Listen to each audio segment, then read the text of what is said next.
Kasi si Cecil ang nagsulat ng mga awiting, How Did You Know? Sana ikaw na nga.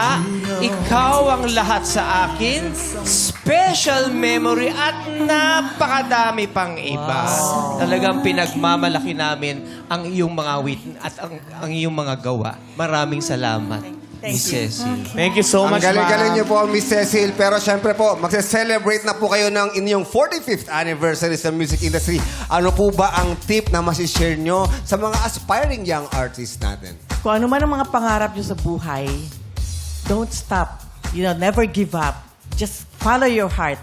And, one day, magugulat na lang kayo, mapufulfill ninyo yung mga gusto nyo Ganda. marating sa buhay ninyo. Yes! And Nako, isa sa isip namin yung mga young artists. Wow! Young artist talaga. Young artist. don't give up. Di ba? Don't I will not give up.